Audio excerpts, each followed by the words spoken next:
Ndowooza ku myaka emito alabika ajja kwogerwako kuba mukuba leaders of opposition bamusaayi muto ddala. Wetugende mukuumulako honorable nga nkugirayo bye nawulidde ebya aba opposition eddala bibiina ebitali nopu abamu abalina abaka mu parliament abatandise bo kukirayira nti tebajja kuba nankolagana yonna bo tebajja kuba mabega woono Ssennyonyi eyalondeddwa mu ngeri emu bendala tekigenda kalubiriza obukulembeze bwa mwami Ssennyonyi ne bakulembera bonna mu parliament. Njagala kwebaza naddala abali tulaba njagala kwebaza Honorable Kinobere wali eri Kawempe Community College of Health Sciences. Honorable Kinobere kodeyo ayina basale zaabawa aba Kawempe College nalaba ko nga mumwebaza yatuwako ku basale nze yampaako basale 10 era n'ababaka abalala bangi beyawadde ne awe Panado Honorable Panado owayiga nga municipality nkulamusizaako ebale kutulaba muna kodeyo muna noza naye wafunako kugundi ezo ne Brandon ku basale ezo bano ni kintu mwami Semuto sebo bale kutulaba chairman Ashirafu Ekalege bale kutulaba kansala Ntege Nazigo we bale kutulaba mukyala Babi Walusimbi we bale kutulaba ne Ticha Kato ekyamutakasa we bale kutulaba mukuru Vincent Serugo n'abalala mwena mwe bale kubanga bonna bagoberera kabere we bale tulaba kati ebifo gyobadde ogamba abagamba abamu kubali mu bibiina ebyobufuzi ebivuganya gavumenti baba batandise okukirabira nti tebalowooza nti Ssennyonyi anaabakulembera kati ebirowoozo byabwe n'abakukuluma bennaga nti principal fete yatwebuuzizzaako ng'anaakola enkyukakyuka bwe ziti ate ng'onaakulembera ffenna si nuupu yokka. Kakati waliwo ensonga ezimu ezitatera kubeera mu buli muntu.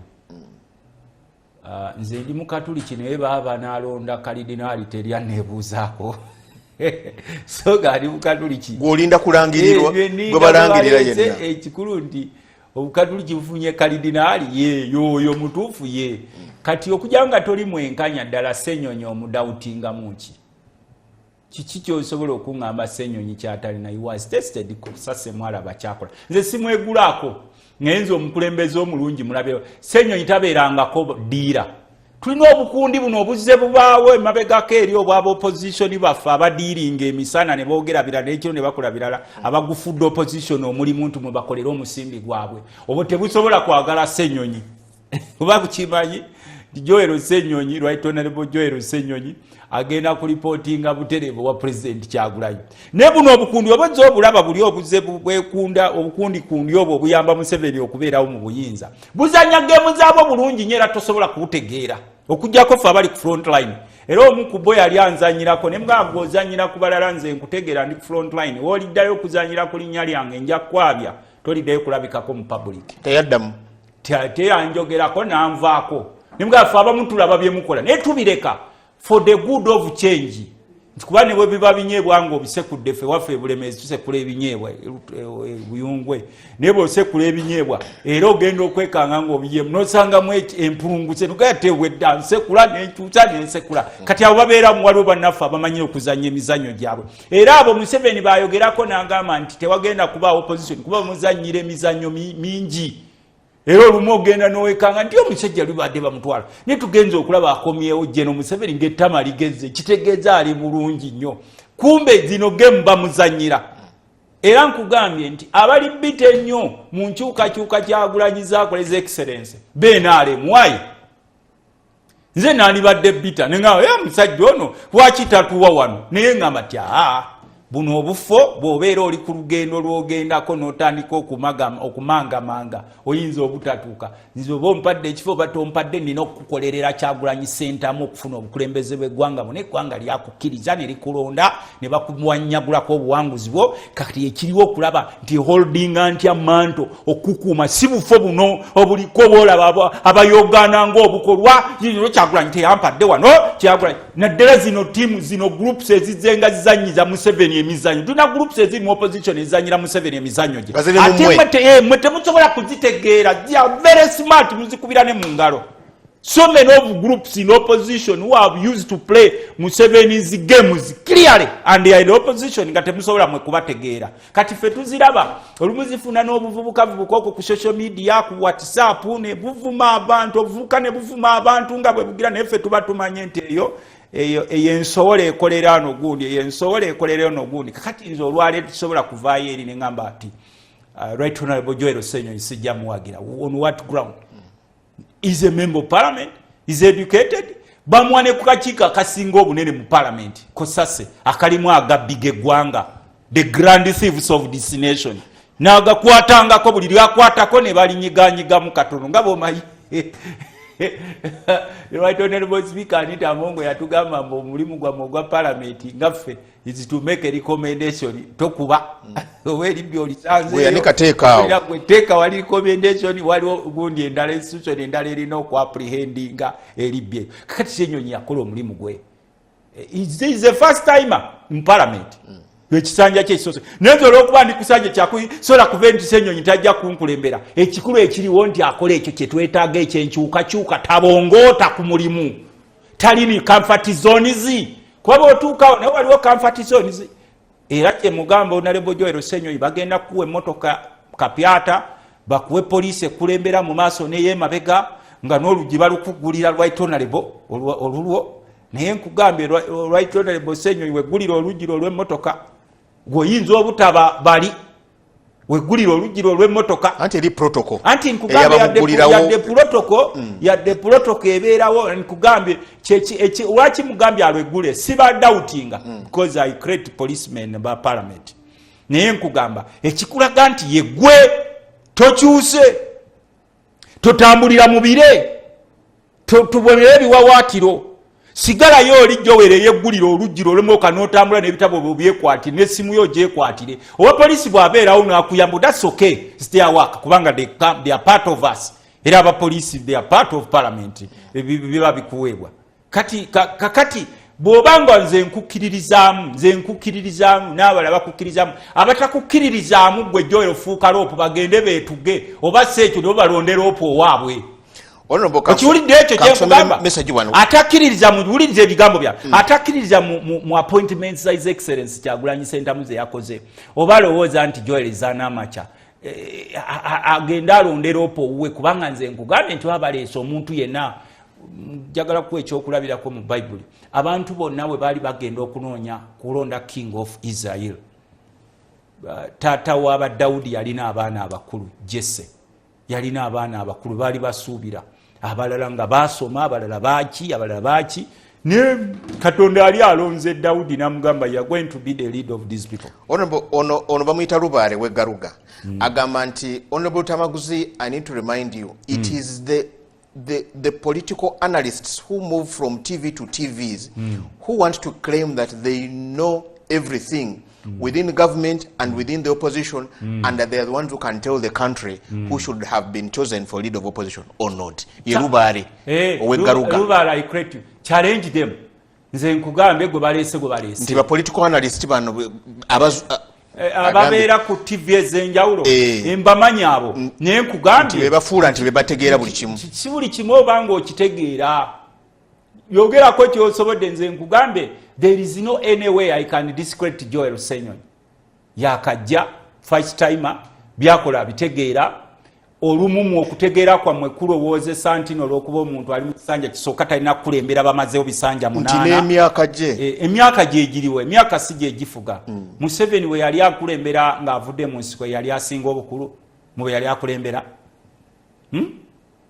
waliwo banna abaali abakulu naye bakukwasa ekifo tetukuwadde okulembera si myaka singa obukulembera gyali myaka singa Cecily Ogwara ye speaker wa parliament ngugambye nti okulembera singa myaka singa Cecily Ogwaro oba Moses Ali kubo singa kwe kuli speaker parliament wajoloza Anita Amongo speaker parliament nga ye muto kubo lwaki mwami Kyagulanyi yagambye Ssenyonyi nti alinye etokotako tuli mu transition bajja kukuba loopu Ssenyonyi omusajja akusika empale nga luliwe yakusika ebyo totunula mutuli mu nkyukakyuka sijja betudiringa nabo si ba bulijjo ekisooka sibeeguya we bagamba okujjawo bakozesa enkola yonna ekyokubiri bali mu matiga. They have spent 40 years promising Ugandans bagenze okwekanga emyaka 4 tebalina kye badelivalinze namwe muyitako mu kkubo ly'eggwanga omusajja omu n'ofuga eggwanga 40 years even a capital city ng'etunulanga amakubo g'ewaffe eri nakaseke eri ewaffe musobola tunegerekitinga nga nakaseke because we don't support you ffe twamanya intention zaffe bakitaffe bajjajjaffe babawagira naye ffe abaana ababwe twazuula nti basajja mmwe mulina emitima emibi tetubawagira naye what about the capital city of Uganda kuba capital city nabo mwe baliira ebicepere byabwe capital system we bagobera diru zaabwe ez'obugagga bwe balina obuyitirivu capital system batadde zaakedi zaabwe zino eziddukanyizibwa obukologosi bwabwe n'abachina n'abayindi n'abaddugavu bawano capital system muno mwe bayise emmotoka zaabwe ez'emipiira eminene simanyi muziyita suuvu kakati olwo tafudde capital city forget about that man kati ensonga lwaki president Kyagulanyi amugambye alinnya etokota nga y'amagye ebiro si bya bulijjo ey'amagye yakyeyongeddeko ekyamagye mmotoka y'amagye bw'eba etokota tomanya ddi we balinnya kwa kiserereeta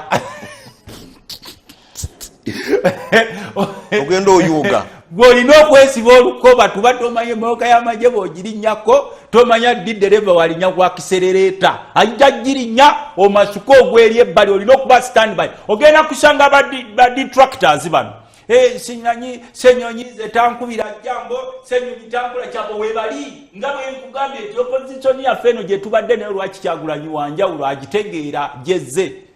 buli wolaga eri nga nti buli waliwo obubinja obuyamba Museveni okubeerawo mu buyinza naye nga buli muffe ate public tesobola kubutegeera kuba public ejjuddemu ababongoota bulina n'obuvubuka obubazanyira obubinja obwo bulina n'obuvubuka obubazanyira games ku social media ku WhatsApp n'eno mu bantu kati ye baba okuba nti a leader of opposition abane intelligence in Uganda kuba kine ekyalopo mwagano kyongerako Senyonyi is a leader of opposition in parliament ekyo mugano kyogerako kati bwalalinga troops wali eri mu parliament ne tukirya mu field kubanga temusuubira nti field egenda kuba leveled abasajja bagamba nti kati obuyinza babwetaaga okusinga bwe bali babwagaddeko kuba balaba ensi ebakyaye abasajja baagala obuyinza kubanga batya buli obalaga olw'abaana baffe abattibwa ne babuzibwawo abalala tetugenda kubalabala babajjamu amaaso waliwo be twafunako lipooti bajjamu amaaso babalina balamu ne babajjamu amaaso batya okubazza abalala babatemako emikono abalala babajjamu enjala abalala babateekako paasi ne zibookya bebano bemunonye 11 saabo bokka abantu betu demanding they are beyond the 18 people abale babateeka mu court martial n'olaba nti Olivia bamututte mu court martial eno Jeno Museveni ali eri ku farm ne bazzukulu be bali mu kulya mandazi majje gabakuuma that's for time that's the time gwokimanyi nti Museveni gyasula eri Lwakitula at one time wagenda fuuka ekibira eno Olivia Lutayago anedda nkubuuza bamumubuuziza mu State House Museveni gyasula Lwakitula at one time wajja kufuuka ekibira nga teri n'omwakkirizibwa kugendayo babuuziza mwami Museveni mu State House nti Olivia Lutaya nabuuza yaliwo oyo anti kakati nati ali mu court martial oloni n'okubalaata nti oba terrorist oloni n'okubalaata ng'obote bw'aba aliyo mu nsonga ntuufu nti if she's there for good reasons baleke kooti ekola emirimu gyayo obote baamubuuza waliwo omusajja kabaka wa Uganda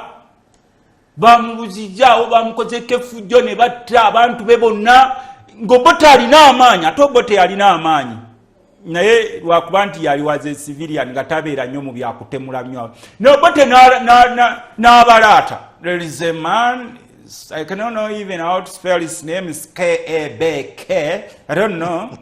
ng'agamba kabaka ng'alina amalala owakokolo omutuuze wakokolo omulambo gwe guli wali eri mu ntaana ye kakati obote abaamuliko nga bamukubira mu ngalo nga boolaba omusajja ono baamukubidde nga mu ngalo nga tumubanja abantu baffe abatemulwa ababulwawo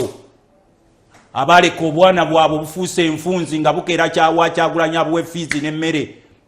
abalekawo abaana baabwe abalekawo bakyala baabwe awaka nga baafuuka dda wild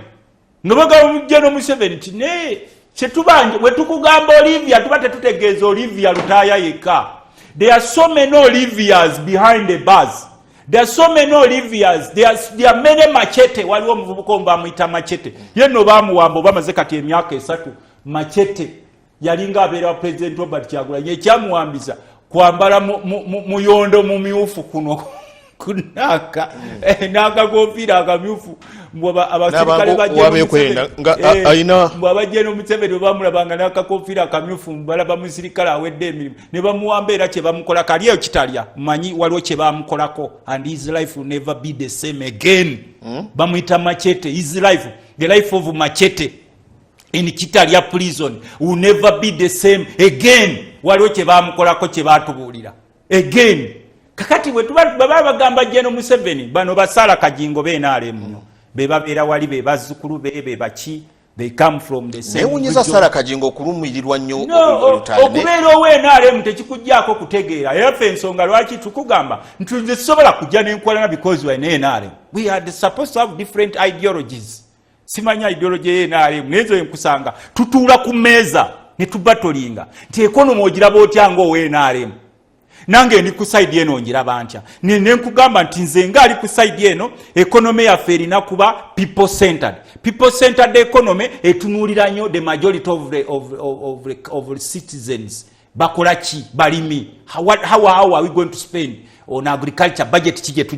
tujiwenge ba number 1 ebyokwerinda weebiriti abasirikale baffe basula batya abapolisi basula batya welfare yabwe efaanane tekatuva mu Christmas n'ennaku enkulu weziri ne buli wa poliisi omusanga yeezinze mu kasonda n'omugamba you are in charge of security of this country, a police officer, a garden police officer, you a garden time officer. Why is it that oli mu kasonda weezinze nga nze ndi wali eri mpulira nti bakwata setere baziwa abayimbi naye gwe lwaki tebakuwa mu saako yo mwe kizoda saako muwazalendo saako kati ebyo bye tutuula ku nanka ku meeza ne tuwaawukanya era nze Sala Kajingo ne wakubaddewo NRM ayolezi credit atu mu NRM mulimu abantu b'encreditinga nze olaba siwagira nankabirwa mu byabufuzi era nze ekiboga mpagire nalebo wange Nakimwere ya muwangula Dr. Christine Nakimwere Dr. Christine Nakimwere na muwagira nnyo w'ekiboga. She's one of the most outstanding opposition ne nankabirwa muli bamu ne nankabirwa alina amagedi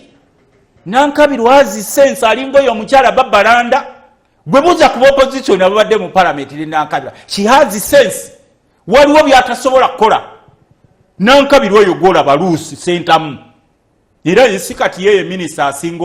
obunene wano mu Buganda mu government ye NRM ate ebyettaka munno bwe mukulembera ebyettaka Judith n'abako wasiwa amaanyi nga nankabirwa. She's big but nesi wa amaanyi yasinga you know what defense bamulanga kisempe nkugamba nze benda bamulanga kitalina maanyi bamuteekawo ali naye musajja watu kubeerera gonnago gafo ago sibifo nkugambe minisita kati asinga amaanyi mu Buganda ndowooza nankabirwa Lucy Sentamu yasinga wa naye mwenare mulimu abasajja abalala baani ono Kadaga wenare but times when she talks sense no muliranga naye yagenda nakola ensobi eki nayambako General Museveni okujjawo ekisanja nakomawo nagamba General Museveni nga amutwala entyaji kuba General Museveni yatwala honorable former speaker Kadaga entyaji ng'akaaba amazzi g'ekkololo nze namulaba kuba nali muwagizi we nga bamuleeta owa Kadaga nga namugamba nze singa sinze Kadaga Museveni wali badde taliwo mu ntebe population iregamba ogambye eki naye ng'alina ki kisobola kunsanga nti movement olw'okuba yakola ekyo tumuga oliwo NRM go akutiza omusajja ono omanye emirambo gye tufunye ku musajja ono manyi waki walivuddewo kuba baali bamutiisatiisa mu Kadaga botakyuse constitution bagenda kutta simanya amagye gaagano gazinzeeko parliament twali tumugambye fanga omuzira gwalabako mu parliament nze bankuba ne banjuze suuti naine suuti yange bampadde wali omukwano gwange abeera China nga bampadde essimu yange yanjawulo nnyo terabika era njagikulago omusajja ow'SFC n'agikuba but it was worth 15 millions nga bagimpadde yanjawulo nnyo eva China ne bajasa kakati waliwo okubeera ow'NRM tekikufuula musiru Sala Kajingo bw'avaayo n'aleeta ensonga ewa General Museveni agamba nti ffe tunaabye mu ngalo nti sebo gavumenti ejo okulemberadde tuli naawe nerekerawo okutemula bannansi n'okubabuzaawo ng'olina intelligence reports ezikuwa nti bano bababuzizaawo bano babasse okwogera ku mukyalo likatiantiwuliriza namulabye omutima gwe nga naye Sekukulu teyamuwoomedde namulabye omutima gwe kyenkugambye nti mwenaale mulimu abasajja nadduli oyo omulaba agi nadduli nze sikkaanya naye mu bisinga naye bw'ayogera muwuliriza waliwo ensonga agi nadduli oyo wafu weeruweeru waliwo ensonga zayogera n'ozuulira nti azikonyeeko naka omusajja ono newakubadde awagira enaale waliwo values zateekamu ze banonze ku minisita w'ettaka y'omu ku kakiiko k'ebyettaka eyo Saleke yateekawo ne nasooka ne mutwala entyagi ne mugaa gwe tosobola kubeera wano sali musala kuteekawo ate wano alina ettaka lye mu Buganda naye ngenda okulya ng'agibivaamu bigamba nti nedda wabeerawo ensobi zonna tutuule ku mmeeza tuzi ayaninga utu wabeerawo obukyamu n'entandika okumukkiririzaamu ebigambo byebimu byayogera naddala ku byettaka gye nadduli kati njagala kuwa ekyokulabirako Sarah Kajingo bw'ayimirira manye omulimu gwe gugenda mufa Museveni tasonyiyayogedde akankana nnyo ne bw'okankana kati gwe bw'okankanye ng'oli ne bw'olya nabo tebereza abaana baffe machete kye baamukola kye baatuwaako lipooti boolya nabo this life will never be the same again tebereza emirambo gy'abantu baffe egyabula kati abo ne bw'okankana ne bw'okola ki you serve with them era ffe tubalaba mwenna kyekimu bw'oba tokkiriziganye nabo vaayo Sarah Kajingo aveeyo vaayo mwenaale mu Sarah Kajingo ate sigamba mwenaale kubanga not every person in NRM is bad tulina nawali ab'NRM kati tulina wano mwenaale abajja mu parliament ne babaako ensonga ze boogera ng'omulaba ensonga yakireese kati manyo yagala gamba Sekikubo Sekikubo anti badde Barnabas Tenkasiimira Sekikubo yavaayo n'ayogera ku nsonga emu era ye tubadde tubatolinga naye ku by'ettaka era mulinze Nakaseke Sekikubo ne waliwo ensonga ezimu zajja n'ayogera omusajja w'enaale should I kick him no mugwanga tulina okubeeramu abantu ab'ebirowoozo ebyenjawulo era y'ensonga lwaki nga mmaliriza y'ensonga lwaki ebigambo Sarah Kajingo byayogedde abyogeredde mu maaso ga General Museveni ng'akankana General Museveni yabadde ayambadde amagatto ge gali amanene amaddugavu engatto ze amagatto ag'abasirikale ezo sebaziyita engatto ziba zino tobeerangako amagatto g'aba7 togamanyi temanyi nti engatto engatto y'abajje bagiyite egatto nga waagirinya nene kati goyambadde engatto kakati nga talina kiraato ekiraato okimanyi bino biringa emikalabanda binene ebyo yabadde talina kiraato swadi nga talina swadi yenki yandibadde ng'engabo swadi si engabo gikobe mu luso ga swadi yakankanidde bwereere because if you say the truth will exonerate you whether General Museveni is around or not around. Waliwo abali ku General Museveni abakimanyi nti bw'aba avuddeko ku ssaawa 6 ogw'ekiro ku ssaawa 6 n'eddakiika 5 they are supposed to be out of Uganda, out of Africa nga bali eyo wala so yoyogedde si kikyamu continue telling him the truth maybe ekisinga obukulu focusing eggwanga lyaffe eriragawa eggwanga lyaffe we tuli tetutegeerawo bulungi naye tulagawa kati tujja kuddawo tukaabe nga bwe nalabye ab'NRM bakaabe nnyo nti ate Kyagulanyi lwaki akyusa no I don't know kubanga nze nga kati nze omukulembeze nina okusooka okuwuliriza mbuze nti waki bano ab'NRM bali concerned nnyo n'enkyukakyuka ezo naye ng'enkyukakyuka zibeera nnomo in all aspects kubanga nkuwa ekyokulabirako ne baba bannaddiini babakyusa ne babasomesa babakyusa nti omusomesa abadde akulira ttimu na primary school bamutute akulira Kijaguzo primary omusomesa abadde akulira Kapeeka SSC bamutute kati akulira Kasangombe kakati enkyukakyuka ziri nomo era tusaba ab'NRM please calm down kuba twalabye nga mwe musinga okuba n'obusungu ku nkyukakyuka za His Excellency Kyagulanyi ze yakoze you are so bitter with the changes His Excellency Kyagulanyi made why nate tunategeera ab'NRM yet to look for omukyalo ono bamuyita Honorable Mire Babalanda yewa presidency at least mugiro oyo musamu sha some bit of knowledge mubuuza Lwaki abeNRM bo bali bitter ku changes president yakoze His Excellency Kyagulanyi particularly total leader of opposition ekya leader of opposition nono abaddewo Kyagulanyi yamulaba si mwe mwamulaba ye yamulaba namugamba kwata wano mumanye ebyali mu ndagaano ng'amuleeta ate banaye you people especially if you want change please stop being excited na buno obufo bwe tulimu buno tubita bufo we want a full government kuba abamu muli comfortable kati ne opposition gwafuuka mulimu waliwo kati aba training okufuuka balopo mu government ejja n'omubuuza ayu nomo era nze bombuuza kati naganiza Excellency Kyagulanyi njagala kugamba bwe tutawangula kalulu kajja nze temuddayo kumpa kifo kyonna kya minisita nja kuba tutadde anti ati nkubuulira we are serious twagala buyinza bwe tutawangula kulonda kujja nenkomawo mu parliament nze temuddayo kumpa kifo kyonna kyabwa minisita ekyo nkyogereddeho kubanga ndaba gavumenti eyengedde olaba abatufuga omusajja afuga eggwanga atambulira ku muggo wamulabye n'omuggo gwe eri mu nankaze ng'ajoogako nga mwe muddeero omubongo otambula tukayanira bufoofofo buno mbukubanga kuliko simanyi tripu simanyi buliko ki akafo oba bakuwadde akafo oba tebakuwadde totuleekaanira concentrate twagala change andi oba onyiige ate byanfuna ate byanfuna omulindira wa kuba Kyagulanyi tali mu kyalimu ekifo lwakuba ffe bakaba parliament mwetemutanamanya Kyagulanyi is what is because of people power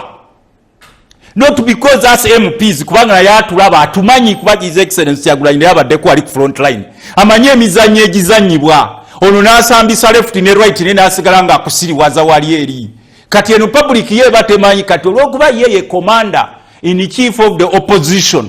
ekyo wali okiwuliddeko His Excellency Kyagulanyi is the commander in chief of the opposition afuna different intelligence reports nti ono musajjawo gwolaba ono asambisa left emisana ekiro n'asambisa right ettooke n'alya n'asigala nga ye Luttamaguzi ali bulungi kakati tukoye abantu abo abasitiforinga enkyukakyuka abakotoggera enkyukakyuka abali mu comfort zones era bwe nalabye Ssenyonyi manyi Ssenyonyi nze ntera nnyo okumujerega namugamba nga Ssenyonyi egwe komanda gwe bayuza empale wamulaba Ssenyonyi bamukuba ne bamuyuza empale ne bamutwala ewaka kati oyo oba omuyisaamu amaaso that one is a battlefield commander muwe wali tuleetera babeera wali eri mu comfort zone zaabwe muleeta omuwe ekifo kati bakikuwadde Ssenyonyi we battlefield commander kubanze intensifyinga namulabanga bamukubye bamuyuzizza empale bamuyuzizza empale kati oyo ng'ogamba nti batuwadde ki kakati gye tulaga teweetaaga byakudda ku fulo ya parliament bino you know nodeeka twetaaga okombininga ebintu bibiri field work ne parliament eno olina ogitema just a quarter of your activities ebisigalire tulina kubeera mu field era Ssenyonyi bakuwadde omulimu guno nze seetaaga kulaba nnyo mu parliament ddamu byoddamu eyo ye parliament yo yeeyo nkulinda mu field he performed well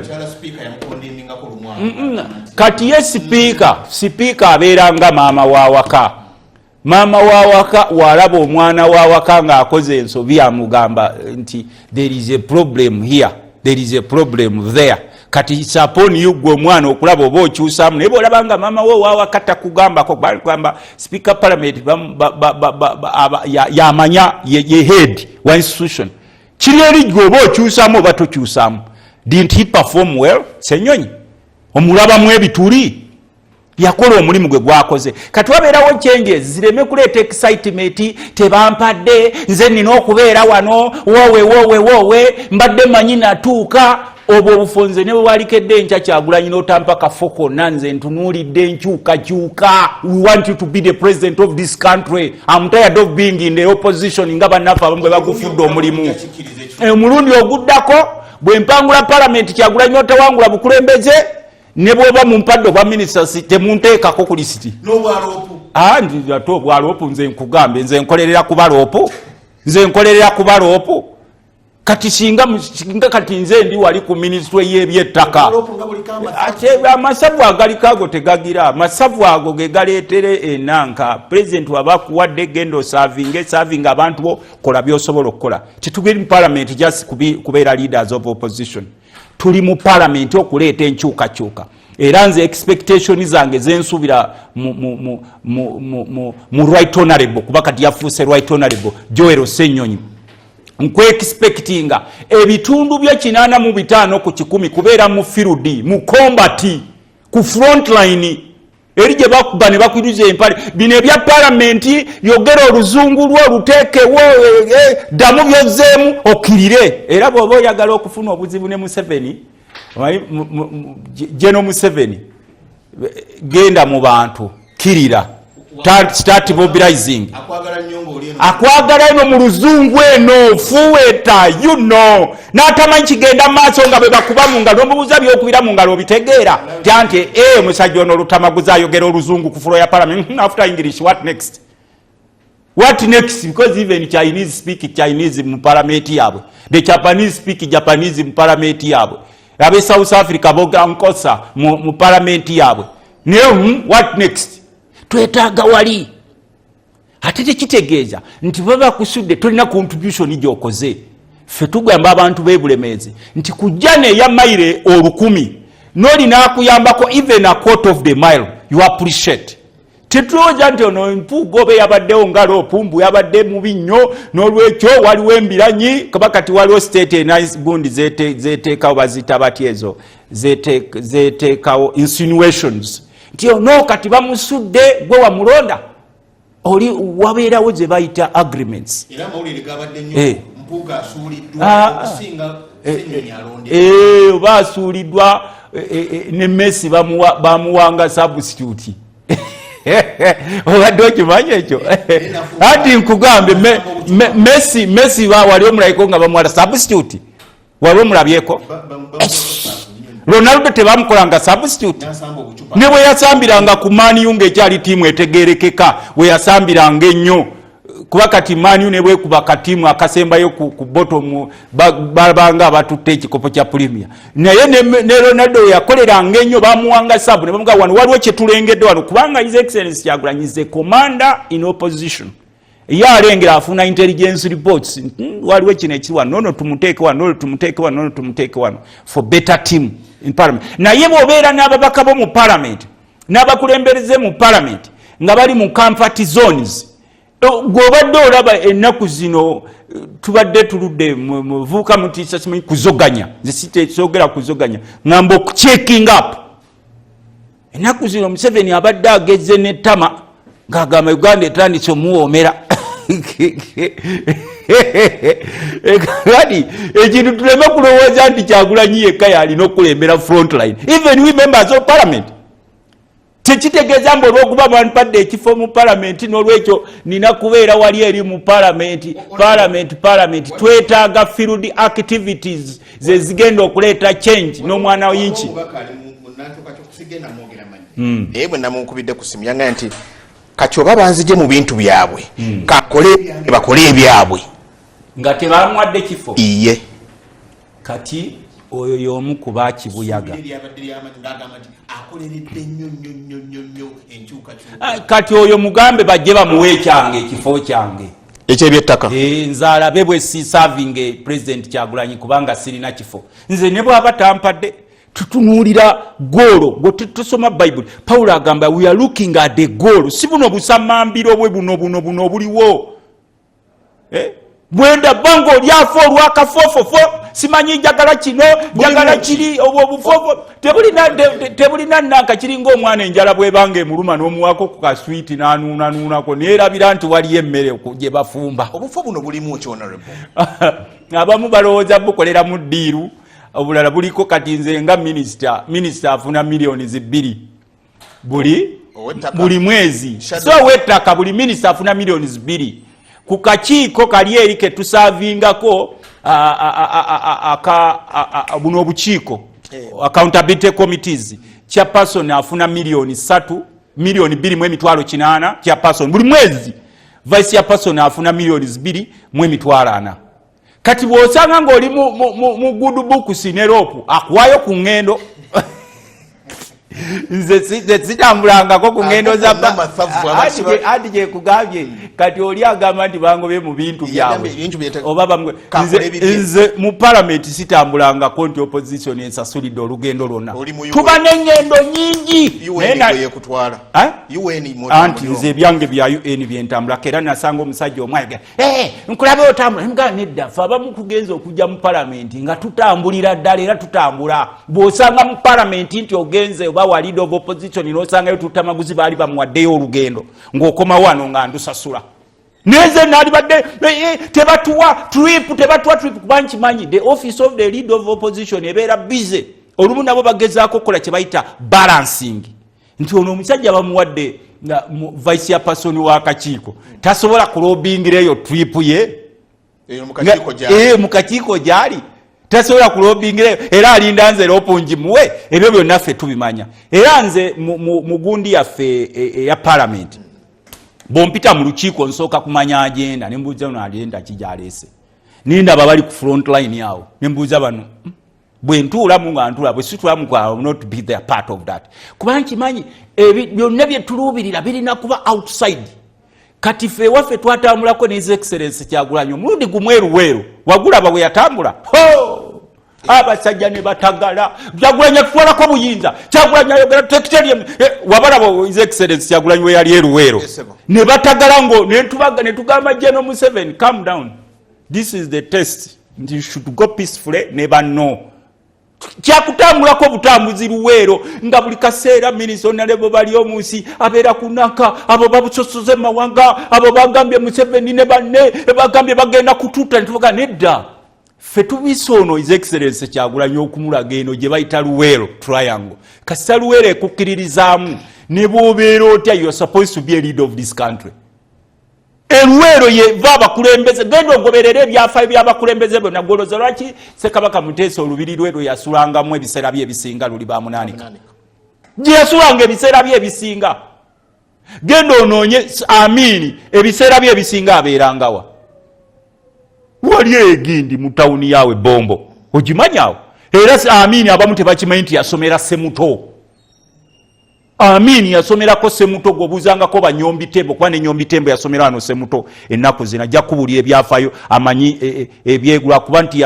nyombi tembo watulimba kompyuta ku ssomero gye wasomeramu Semuto n'otazireeta kati yesenkagale wayo sisi anti sebo gwe nja kunoonya ng'ow'ennakaseke sebo mukulu nyombi tembo wagamba kompyuta z'essomero lye wasomeramu Semuto abamu tebakimanyi nti yasomeranga Semuto. Kakati bw'otunuulira Museveni naye ebiseera bibadde luweero ebyonna ebisinga obote kati bw'ogenda otunuulira ebyafaayo kati we balaba his excellence Kyagulanyi ng'ayingidde field Mecca tali eno mu parliament yuno Kyagulanyi amanyi oluzungu lugi nga mwe lwe mwagala kuba mwe mulowooza nti oluzungu lwe lukutwala mu buyinza nayogo n'ofumuta oluzungu lwo walaba emirundi emeka ng'ayogera ku fulo ya parliament bwe yabeerangawo yasoma ng'ayogera ensonga ezeetagisa nenakkirira mu firudi bwe tuba tunatwala obuyinza ebiseera byaffe ebisinga birina kubeera mu firudi era ne loopu tumwetaaga mu firudi ng'aorganizinga kuba ne bw'oba ogoberera kati njagala kuwa ekyokulabyako mu palamenti yaffe bw'oba oyagala okumanya ekigera mu maaso bwe tubeerera mu palamenti nga tunayo session genda ogoberera nkwegayiridde ennyo ku population abagoberera ku TV zibeerako live onoonye abantu ababeerawo nti baabo bali ku TV balindirira ababaka baabo ogoberere n'abantu abatulinda mu firudi oba oidayidinda bagambe nti kati olwaleero wayiswa mufumbiro agenda kujja ne his excellence Kyagulanyi Center oba nonadebo tebakutika abantu bonna bajja kujja okulira message era kyova olaba Museveni is always happy to see a parliament full of English people so, not a parliament that is in the field kati omulemu katono ddala bwe tukomawo honorable twagala tutunulire tulabe byempulira sibinaako bukakafu naye byempulira nti abamu ku ludda oluvuganya gavumenti baagala kusibira kikookola leadership yalondeddwa ti oyo tankulembera oyo tajja kunkulembera ebyo bye balonze byabwe. Some of them are complaining that they were not consulted when they are being naye kati omulimu katonda